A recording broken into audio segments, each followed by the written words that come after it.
Welcome to Recap Monday. Welcome to this end of the second week, a 30-day live stream on entrepreneurship.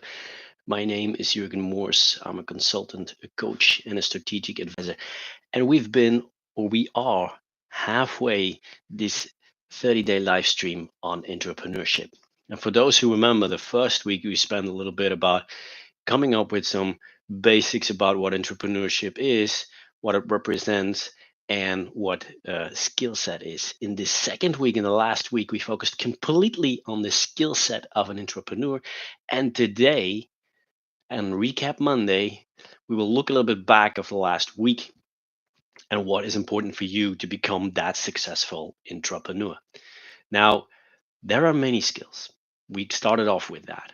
Now, the first day of the second week, we looked at okay, what are now the crucial or two of the crucial skills that you actually need, and one of them was innovative thinking.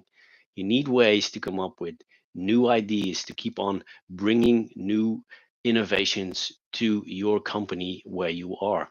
And the second thing was collaboration and team network because you only, as an successful entrepreneur, got 24 hours and you cannot get everything done on your own. So you need to be able to collaborate and team up with others, being it internally your own company or being it external of your own company. But that is crucial if you ever want to become a truly successful entrepreneur that has a lot of impact. Now, to do that, we came up with the concept of a growth mindset. So, the next thing that you have to do is develop your growth mindset. Now, for those people who were part of it, let's first dive into what is a growth mindset. Well, a growth mindset that is your belief as an entrepreneur that your abilities and your intelligence are not fixed.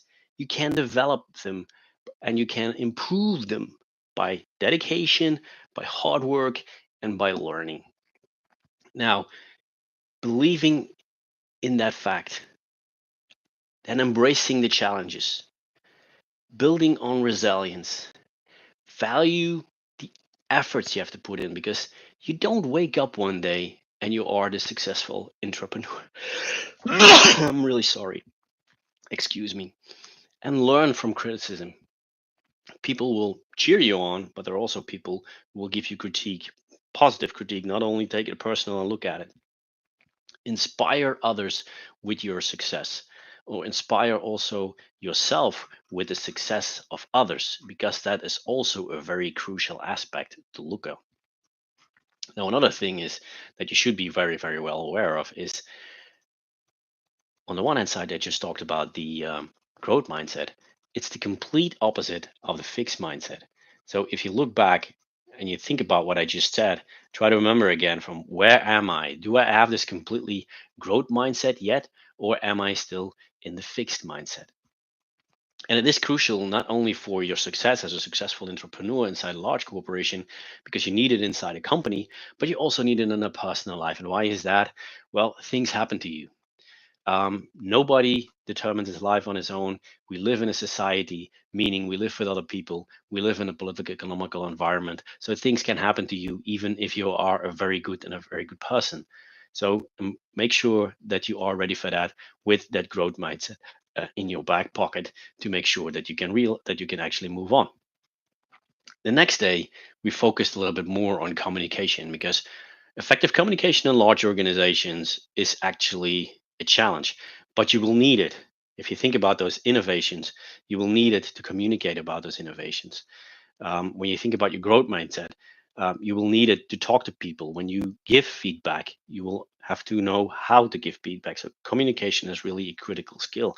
And there are three aspects in communication that are really, really crucial. And one of them is make sure that your message, number one is your message. It should be clear and concise, easy to understand. No misunderstandings. Don't make it too big. Make it a clear and concise message. Second thing is be an active listener. Don't listen to react, but listen to understand. Let it sink through. Ask for an additional minute and then give your reaction or your impression. And if you're not completely sure, start off with saying did I understand this correctly? Blah, blah, blah, blah.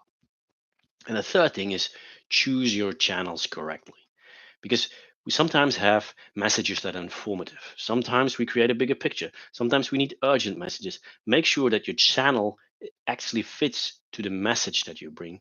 And also make sure that you choose your channels depending on the palette of tools that you have these days. It's not just one-on-one talkings anymore. No, you can use the digital tools for collaboration that make sure that the message that you want to bring to the listener becomes ad hoc the way they want it. So also expect that certain people may have a certain requirement for the channels that you use. Everybody is a little bit different in that. Once when you have that very clear and you want to bring this, make sure that you have best practices, meaning regular feedback mechanism, meaning did people understand? If you bring messages, try at a certain point, at a regular point in time to see from did everybody understand it? Does everybody understand when I bring urgent messages versus less urgent? Is the system that I set up, is it correct? Make sure that you have a feedback mechanism on that. Be very aware of sensitivities. You are a unique person. You have your view, you had your education, you have your background. Nobody else in the room will ever have an identical experience, life experience like you. So make certain that you are aware of other people's education, other people's cultural background, other people's geographical backgrounds. Make sure that you think about it. Take it with you in communication, meaning be aware of it when you bring it. And make communication a very structured way. Build in a certain system where you say from every month I do this or every 2 months this happens based on a project or an innovation that you're actually doing. Now, when we came from communication, you will actually really need it in the next aspect of the skill set. And these skills were resilience and adaptability. Yeah? For those people who were not there, resilience is to be able to quickly recover from a setback, knowing that setbacks will happen and still you can motivate and go on in very challenging times. Adaptability means knowing that things will change. And we live in a society where change is ever coming ever and ever faster, meaning you need to be able to adapt to that change, because nothing will stay for the same way in the next 20 years. Now, strategies to build, first of all, this resilience were, again, here we are, build that growth mindset, be open for new things, for learning, for growth. You will need it.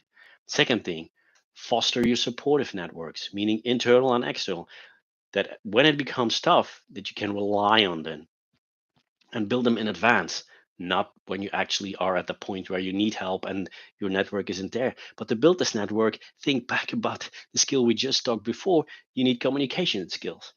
Maintain a certain emotional imbalance is also what you need, because we are all, yeah, susceptible to stresses, whether it's physical stress, whether it's emotional stress. Stress is also part of our life. So we have to find a way that we can relieve the stress. And again, this is for everybody different. You might be a person that likes mindfulness. Another person likes to do it in his workout. Somebody else likes to make music. I'm the person who likes to do triathlon, and in the training and in the races, I find my peace. So this is for me a way to release certain stress points whenever they appear. Now, what are strategies to develop your adaptability when you look at that? Well, adaptability means going along with change, bringing innovation, being part of innovation, being part of change. Encourage yourself to experiment, trial and error. Some people say from I'm not the big person to cope with adaptability. Adaptability is something you can learn, and learning is by trial and error. The first times will be tough, but the more you do it, it will become a lot easier. But that also means looking and being open for continuous learning and develop your skills, because the skills that you have in your job these days as an entrepreneur are maybe not so relevant anymore in 20 years from now. They change. Be very aware of that. And we already touched upon it. And then we talked about networking within a large corporation. Networking was already one of the crucial skills. We already discussed about it when we talk about a growth mindset. It also came up with the communication aspects. But networking within your organization is also really important, so that you can find help when it's going tough, that you can discover new opportunities, that you can share knowledge. So all of these aspects are really important. Now, how do you do it? What are key strategies? That is looking for opportunities. And when are ideal moments to network? This can be on a certain drink or a certain event or a certain team meeting. But then also, and that's maybe even more important, say yes to those opportunities. A lot of people always say no, but if you want to be a successful entrepreneur, say yes to a lot of these opportunities to build your network. Yeah? Build also your cross-departmental relationship. It's not just in your department. Remember, there are a lot of silos inside large organizations. You need to understand them to bring them on board. They can be a source of help. They can be also a source of innovation and ideas. So make sure that you cross contaminate yourself with cross departmental relationships across the silos, because they can be a real strength if you manage to do that. And last but not least, be proactive and approachable. Like I said already before, build your networks before you actually need them, and always give more than you actually request from your network, because that's the way that you build or put money in the bank when you will actually need it. Now, once when you have your network built internally, make sure that you sustain it. And ways to do it are: make sure there's regular communication. Not, oh, we met once and then I don't talk to you again anymore until I need it. No, try to communicate on a regular basis via a lunch, whatever. Provide value and support. I always said, you put more into the network than you actually need. When somebody approaches you, yeah, try to give them help as much as you can, because it is still better to have all your life given than you would actually need, because it means that when you are in need, sometimes or in most cases there is also an issue or a problem. And leverage technologies. The way that we can network these days are a lot more different than they were in the past, so definitely do that. And also, if you look at networking as a hurdle, try to look at yourself. Okay, what does is keeping me from being a good networker? And maybe approach a mentor or maybe approach a coach to work on these things with yourself, because it's so important, even when you were an introvert. And I'm no other example of that, that it is possible. And finally, yesterday we looked at, okay, we kicked off this week with the skill of innovative thinking. Now, how can you discover opportunities for innovation inside your own company, for instance? Because that was the goal. And the first thing is, you have to understand that innovations can be at three different places. It can be a product innovation, it can be a process innovation, and it can be a business model innovation. It can be a small change or small innovation, and it can be a breakthrough or a radical innovation. So there are groups, and depending on what you want to realize, you have to also keep your focus on that. Now, where can you spot opportunities? Typically, you can find them in customers, in your relationship with customers, discussions with customers, customer feedback. This is a great place to discover new innovations. Market trends, whether it's technological advancements, industry trends, competitive landscapes, these are great places to look for innovations as well. And of course, internal processes. A lot of processes are maybe redundant or not efficient. So internal processes are a good way to look for it. Now, what is a good strategy to then start identifying your opportunities itself? Well, we typically see when things are not going so well, or when things are going wrong, or when we are making a loss, then typically those brainstorming sessions are popping up. So brainstorming sessions are good. You can also do it in a positive moment. Doesn't necessarily have to be a negative moment. And then I already touched upon it in your networking. Build your silos, because cross departmental cooperation helps you discover opportunities as well, or things they work on that you can transfer to your own department. So this is also a nice place. And especially the last 5 to 10 years, and it will increase in the future years, is data driven analysis. There's so many data, and will look more and more also with artificial intelligence, with big data. We will look more and more at patterns to see from, are there areas where we can actually improve or discover innovations, or is there an innovation that can make a leap in this pattern that we actually see. And that brings me a little bit to the end of this second week, where we mainly focused on the skill set that you as a successful entrepreneur would need. Now, in the first week, we covered a lot more skills, and we just focused on some key and major skill sets that you actually need. But what you will also have seen in this recap today is that a lot of the skills that you need as a successful entrepreneur are interlinked. So communication, networking, collaboration, growth mindset, they are all interconnected. And none of these will suddenly appear the next morning when you think about it in the evening, and suddenly you are the successful entrepreneur. And you have to build, you have to trial and error. And if you work with one, you will see that the other one is also coming forward, because you'll see that you'll need it. And that is the strength. This is if you start building and working on all of them systematically, that it comes up and it grows as a network of skills inside yourself to become this successful entrepreneur. And that brings me to the end of Recap Monday. And tomorrow we will kick off with the third week of this 30-day live stream about entrepreneurship.